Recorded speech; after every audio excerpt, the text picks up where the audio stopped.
पूरे शहर में उस टाइम कुछ भी नहीं था, मुझे कोई बंदा नहीं नजर आया। ये स्किल सेट इनको बड़ा सपोर्ट करती है मोस्टली प्लेसेस पे से। हाँ। जब आप लैंड हुए हैं और जो आपकी एक्सपेक्टेशन थी फिनलैंड को लेके या जिस शहर रोमा में आए हैं वो थोड़ी सी बताएं।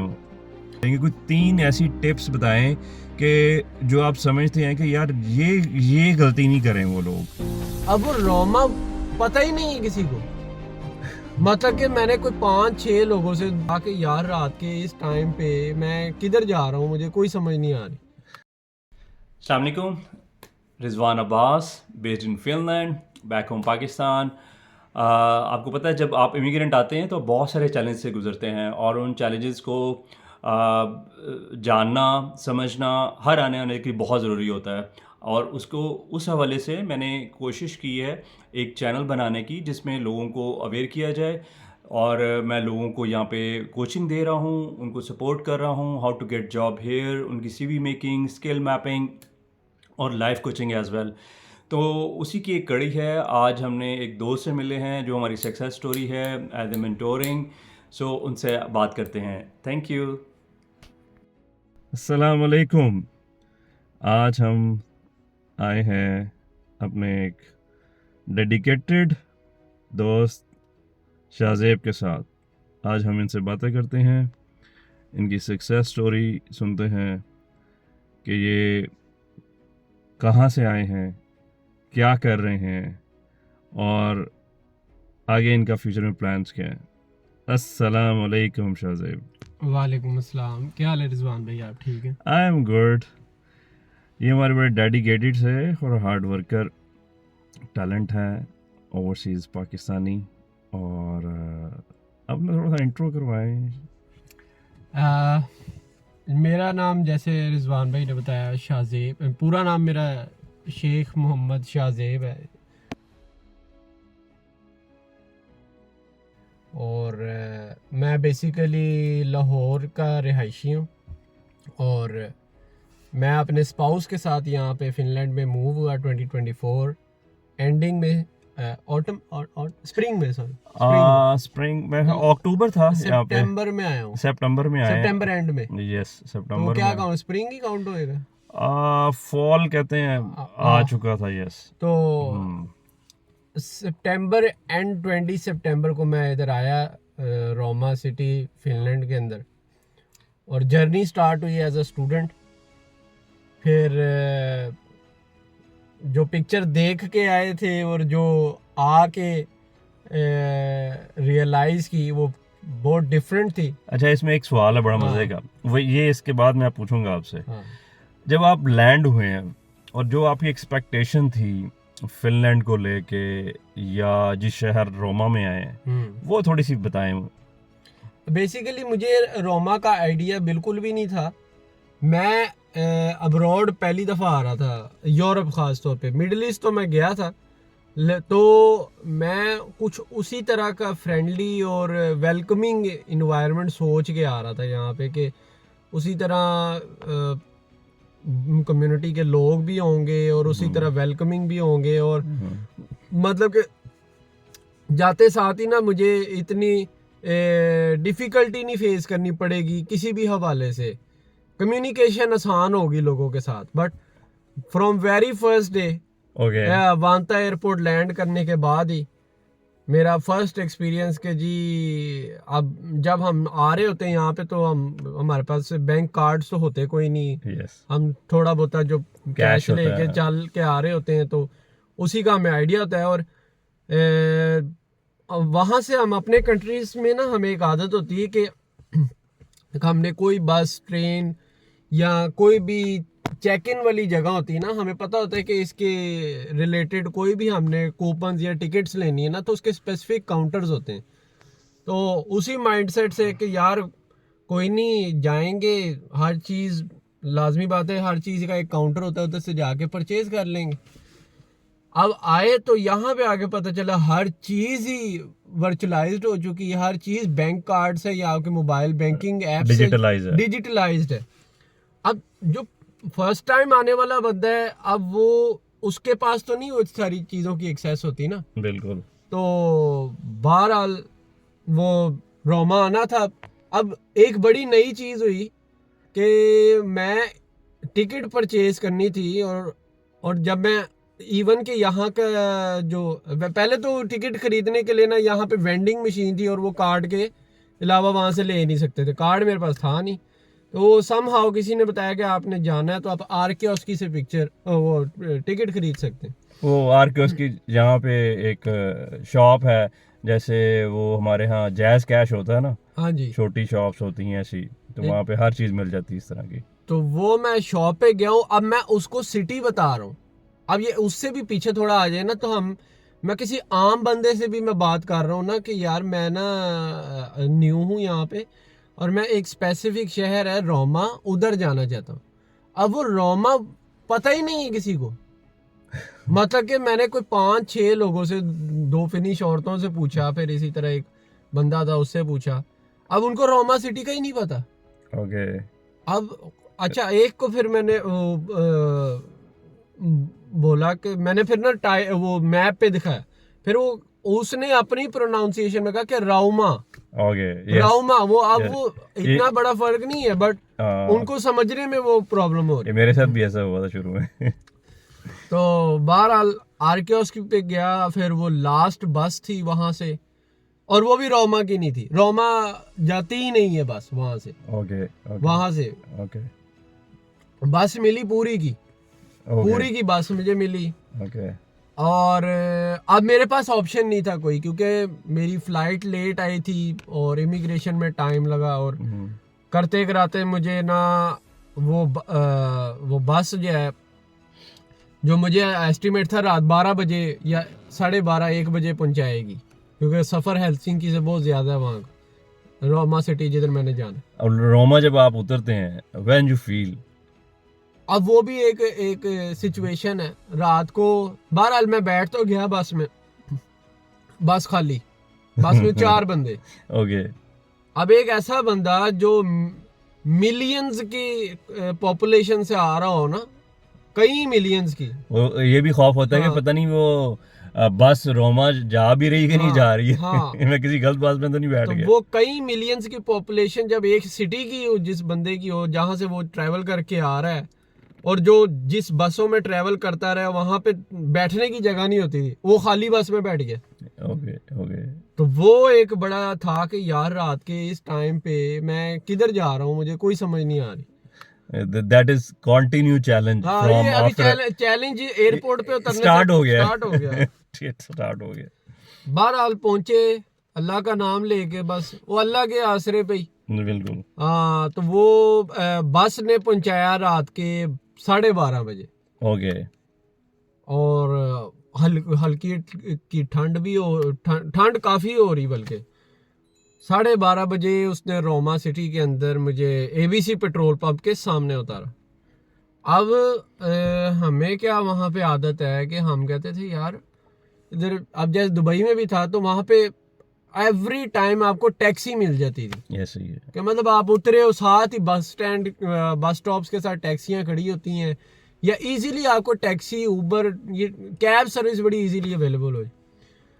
अब कैब ही कोई नहीं, टैक्सी ही कोई नहीं, बंदा के यार थोड़ा सा भी डिस्टेंस ट्रैवल करना है, किस तरह बंदा जाए अपने अपार्टमेंट में। ओके, ओके, फिर जी वो वहाँ पे जिधर मुझे उसने उतारा, वहाँ से मेरा अपार्टमेंट जिधर मैंने जाना था वो कोई 2 किलोमीटर के फासले पे। 2 किलोमीटर पे मेरे साथ 2 बड़े बैग थे, एक छोटा हैंड कैरी था। मैं और मेरे बैग्स। बस वो मैं घसीटता हुआ जा रहा हूँ, और पूरे शहर में उस टाइम कुछ भी नहीं था, मुझे कोई बंदा नहीं नजर आया। और हालांकि मैं उससे पहले 1 महीना दुबई में रह के आ रहा था, और वहां पे हम निकलते ही रात को 2 बजे थे। और इधर रोमा रात के 2 बजे ऐसे लगता है कि पता नहीं, वैसे भी जंगल ही है ये तो इधर तो फिनलैंड में। मुझे ना सबसे बड़ा शौक ही ये पॉपुलेशन को देख के लगा। पॉपुलेशन वैसे भी मुझे आइडिया था कि कम है, बट मुझे इस तरह इतना वो कह लें कि उम्मीद नहीं थी कि विजिबली मुझे फील होएगा। कम्युनिटी का कैसा लगा कि आपको आते ही कम्युनिटी कम्युनिटी तो अच्छा इसमें ना एक और शौक भी था, वो नया नया बच्चा पढ़ने आ रहा था ना बाहर, हाँ जी। तो बहरहाल समहाउ मैं अपार्टमेंट पहुंच गया, वो एक लंबी स्टोरी हो जाएगी, उसकी भी एक अलग स्टोरी। मैं अपार्टमेंट पहुंचने के बाद अब सेकंड डे मेरा ये था कि मैं जाऊंगा यूनिवर्सिटी, और चलो उधर जाऊंगा, उधर जाके ना थोड़ा सा लोगों के साथ इंटीग्रेट करूंगा, उधर चीज़ें अच्छी होंगी। अब मुझे था कि अब वो नया नया देसी आ रहा था ना, उसका होता है गोरों के साथ बैठ के पढ़ेंगे और बिल्कुल। एक वो गोरों वाला इन्वायरमेंट होगा, अब कुछ सीखने को भी मिलेगा, और मतलब एक वो अंदर से वाइब थी कि यार अच्छे इंस्टीट्यूट में, अच्छे लोगों में और डिफरेंट लोगों में जाके बैठूंगा। ऐसे ही है। आज जब वेरी फर्स्ट क्लास हुई, मैं उसमें गया तो उसमें सारे ही देसी मुझे ऐसा लग रहा है देसी भी देसी उस तरह कम के- टू इन देसी। ओ यार मैं आपको बता रहा हूँ, देसी भी वो वाले देसी कि बिल्कुल ही मैं कहता हूँ लोअर पट्टी के नहीं होते। got it.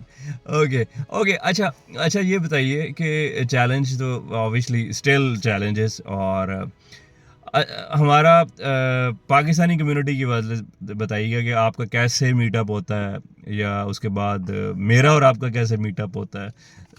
ये एक बड़ी मज़े की स्टोरी है।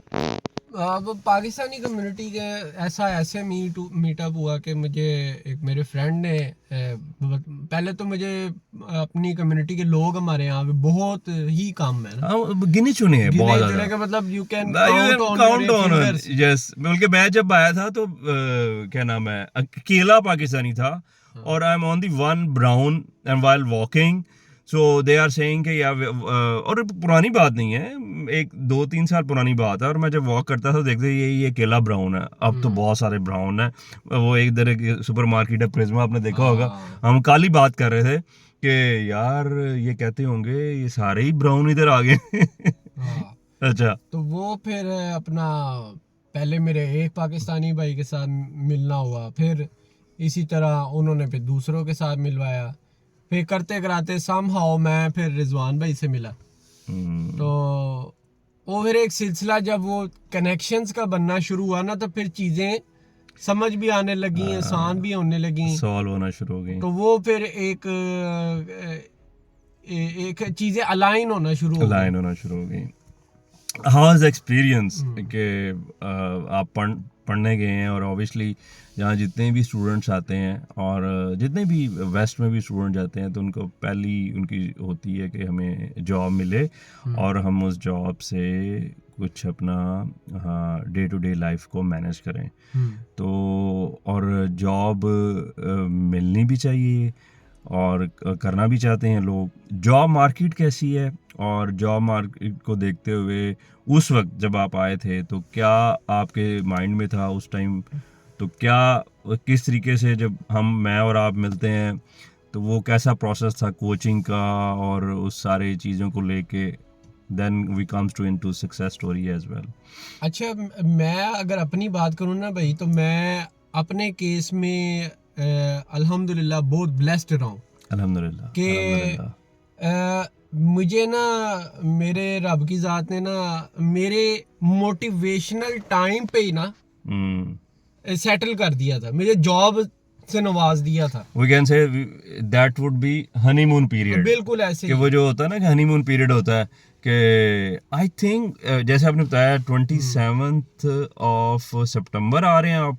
20th ऑफ सितंबर को आया था, हाँ। और 4th of November first day था मेरा जॉब। माशाल्लाह। और that would be we consider we can say ये टाइम होता है कि 30-40 days चीजें समझ रहे होते हैं। हाँ। अभी आपको जॉब की वैसे खास भूख भी नहीं होती वो उस तरह time पे। होते नहीं आप, उस तरह हरी में नहीं होते हैं, हाँ। चीजें चल रही होती उस हैं। टाइम आपको पढ़ने का भी मजा आ रहा होता है, आप Yes. यूनिवर्सिटी आ जा रहे हाँ। होते हैं, चीजें आपकी ठीक चल रही होती हैं, आपको ना वो एक लोगों के साथ इंटीग्रेट हो रहे होते हैं, Yes. अच्छी वाइब आ रही होती है। वेरी और राइट। आप एक और ये होता क्या है, जब आप आते हो ना, आप पूरी मोटिवेशन के साथ जॉब्स के लिए अप्लाई भी कर रहे होते हो yes of course at the same time. सुबह आप पढ़ रहे हो, आप शाम को एक उम्मीद के साथ घर में आके अपने जो डेली टास्क है उसको सारा इवेलुएट करके अपनी असाइनमेंट्स करके फिर आपने एक पोर्शन रखा होता है कि मैंने इस पोर्शन के अंदर जॉब्स अप्लाई करनी है और अच्छा, इतनी जॉब्स रोज करनी है। वो प्रोसेस बताइएगा जो बड़ा इंटरेस्टिंग था हमारा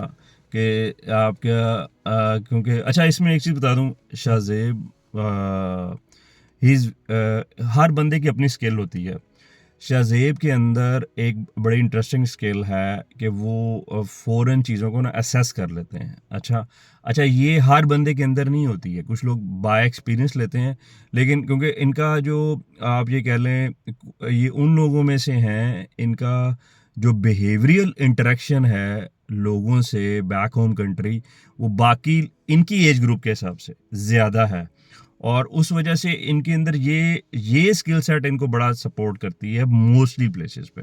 अच्छा we come to the point कि हम आते हैं कि शाहजेब आप ये मुझे बताइएगा कि आपकी जो उस टाइम अर्ली, क्योंकि ऑब्वियसली यहाँ के सीवी डिफरेंट है बनाने का, सीवी मेकिंग या आपकी स्किल मैपिंग में वो प्रोसेस जो था आपके साथ वो कैसा रहा, और उसके बाद फिर हम come to the other side is job interview preparation, उसमें थोड़ा सा वो बताइएगा और क्योंकि ये दोस्तों के लिए नेक्स्ट भी सपोर्ट हेल्प हो सके।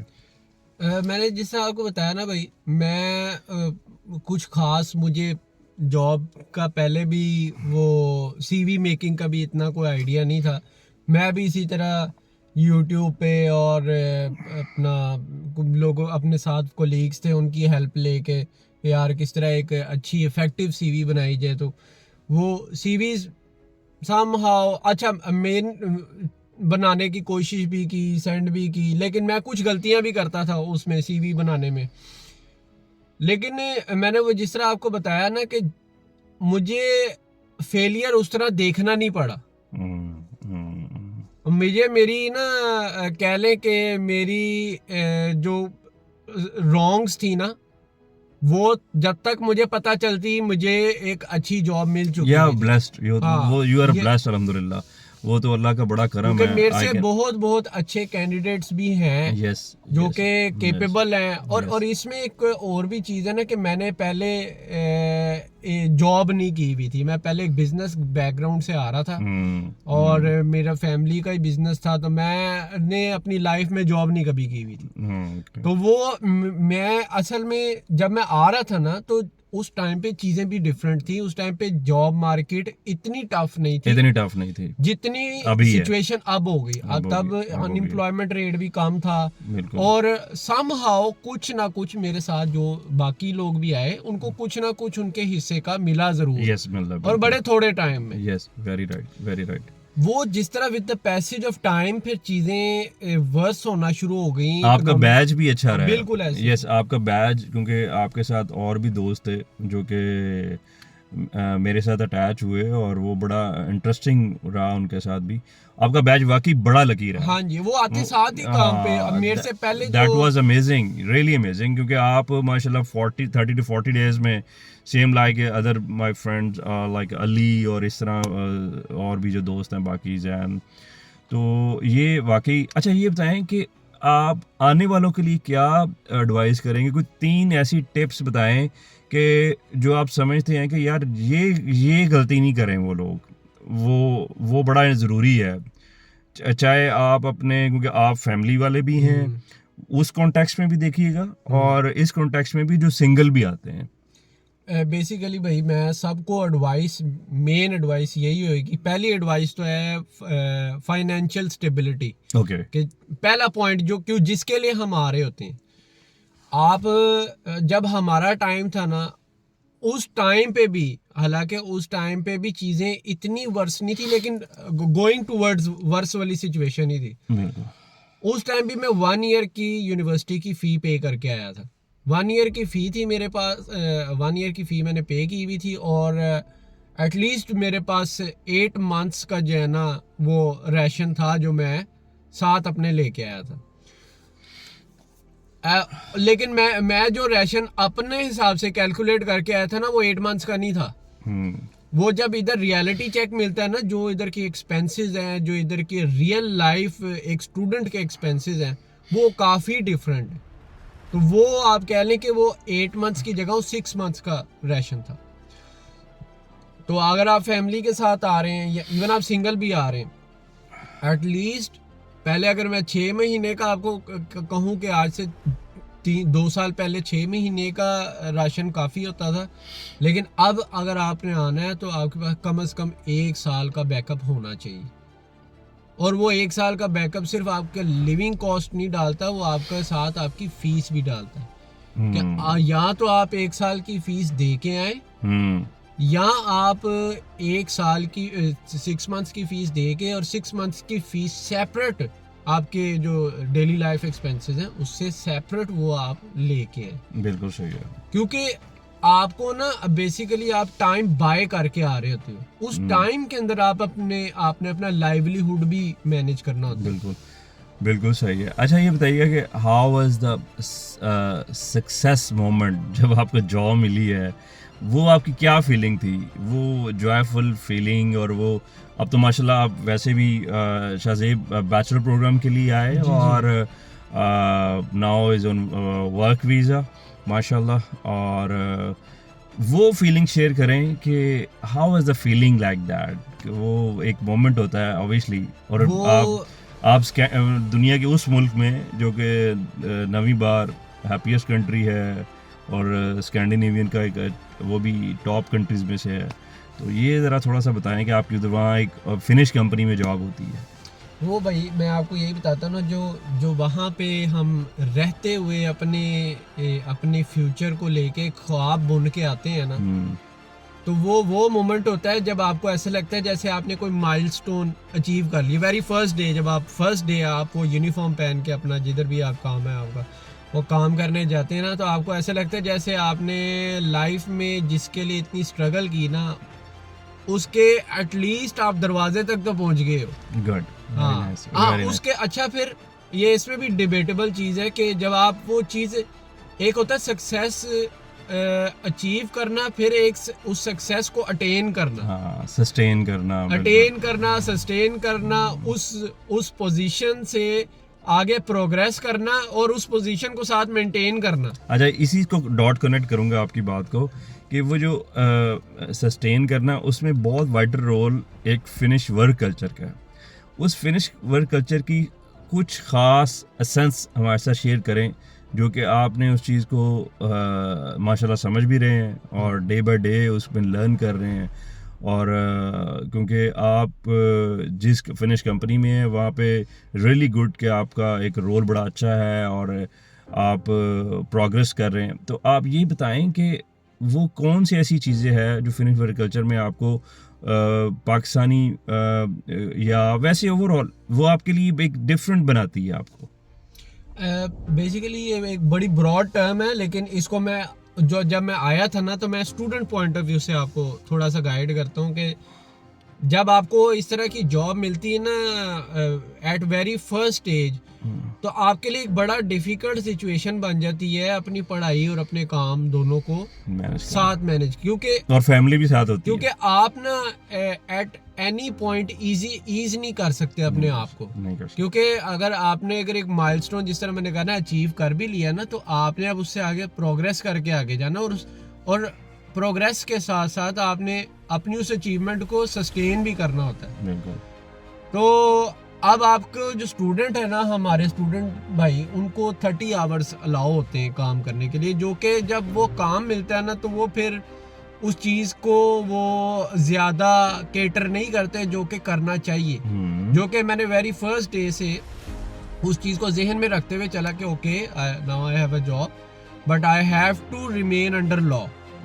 लॉ की रिस्पेक्ट करना यहाँ का सबसे मेन क्राइटेरिया है। वो लॉ के अंडर वो भी आते हैं, हमारे एम्प्लॉयर्स भी, और लॉ के अंदर हम भी आते हैं। बिल्कुल। ये सोसाइटी एक लॉफुल सोसाइटी है, जो कि मैंने असेस किया है कि इधर हर लॉ बनाया इसलिए गया कि उसको फॉलो किया जाए। यस। और उस लॉ की खूबसूरती ये है कि वो आपको भी रिस्पेक्ट देती है, और इन रिटर्न जब आप फॉलो करते हो तो वो एक रिस्पेक्टफुल इन्वायरमेंट बना देती है आपके एम्प्लॉयर के लिए भी और आपके लिए भी। बिल्कुल। और नो मैटर कि आप एक स्टूडेंट हो या आप एक वर्किंग एम्प्लॉय हो, तो जब आप एक दो डोमेन्स में चल रहे होते हैं ना, तो आपने दोनों डोमेन्स के लॉ को रिस्पेक्ट इक्वली देना, ये एक चैलेंज है। Good, very good. कि अगर आप कहो कि जी नहीं, अब मुझे 37.5 आवर्स की जॉब मिल गई है और 30 आवर्स मुझे अलाउ है, तो नहीं, मैं 37.5 आवर्स ही काम करने, वो रॉन्ग हो जाएगा। वो आप अगर अपनी जो रेजिडेंस परमिट है उसको, उसके जो आपको राइट्स हैं उसको सही तरह आप यूटिलाइज नहीं करोगे, तो वो जो आपको एक सक्सेस मिली है वो बाज़-औक़ात फिर आपके गले भी पड़ सकती। बिल्कुल, बिल्कुल ऐसे ही है, बिल्कुल ऐसे। मीन फिनिश वर्क कल्चर में आपने बॉस को अच्छा सीखा होगा, आपने डिसिप्लिन को देखा होगा, आपने यहाँ पे ये देखा होगा कि बहुत ज़्यादा, क्योंकि मेरा तो एक्सपीरियंस जॉब का है, और आपने देखा होगा, आपने ये चीज़ ज़रूर देखी होगी, क्योंकि ऑपरेशनली आपने देखा है बिजनेस के अंदर भी वहाँ पे लोग सोशल काफ़ी हैं, यहाँ पे लोग सोशल नहीं हैं उस तरह। सोशल नहीं है। और वर्क प्लेस स्पेस पे बहुत ज़्यादा आपने इस चीज़ का ख्याल रखना होता है कि आपकी अगले की भी जो है ना पर्सनल स्पेस को ख्याल रखना है। यस, कोई दिल से मैसेज दें, आखिरी मैसेज अपने आने वाले तमाम, स्पेशली हम देसियों को, देसी फ्रॉम ऑल साउथ एशिया, दिल से मैसेज दें कि जो आपके समझते हैं उनको, जो उनके लिए बेहतरी के लिए, आने वालों के लिए भी और जो जहाँ पे भी हैं। मेरा मैसेज सबके लिए यही होगा कि जो लाइफ आपको कोई दिखाता है ना, आप उसको अज्यूम करके एक इमेजिनरी वर्ल्ड को अपने ज़हन में रख के ना आए। गुड। चैलेंजेस हैं, उधर भी हैं इधर भी हैं, but nothing is impossible at any place. Good. हर जगह पे चीज़ें पॉसिबल हैं, अभी भी अगर चीज़ें डिफिकल्ट हैं बट चीज़ें इम्पॉसिबल नहीं है। बिल्कुल। लोग अभी भी आ रहे हैं, अभी भी अपने लिए अपनी दुनिया बना रहे हैं यहाँ पे, गुड। और और अपने लिए आसानियाँ पैदा कर रहे हैं, बट उसके लिए क्या है कि लॉ को फॉलो करें, इक्वल रिस्पेक्ट दें लोगों को, और सिस्टम को अपने मुताबिक ना चलाएं। गुड। सिस्टम को फॉलो करना सीखें, जो हमारी बैक एंड से हैबिट डेवलप नहीं होती ना, यस, वो हैबिट हमें चेंज करनी है कि सिस्टम फॉलो करना है, सिस्टम चेंज करने की कोशिश नहीं करनी। जब आप सिस्टम फॉलो करना शुरू करेंगे ना, तो आप खुद ही देखेंगे कि चीज़ें आपके खुद ही हक में जाना शुरू हो जाएंगी। गुड। तो follow the rule, follow the law and follow the flow. Good. तो गुड, हाँ। Thank you very much Shahzeb. और आज हमारे साथ शाज़ेब थे, और शाज़ेब ने बहुत चीज़ें, प्रैक्टिकल चीज़ें शेयर की हैं, और इनसे हम गाहे बगाए मिलते रहेंगे। अब भी हमारे बड़े प्यारे दोस्त भी हैं, छोटे भाई भी हैं, और अब हम सोशल मीडिया पे भी हम इकट्ठे रहेंगे, हम इनके साथ इनके डिफरेंट मुफीद मशवरे भी लेते रहेंगे। थैंक यू, फिर मिलेंगे। सलाम अलैकुम। वालेकुम।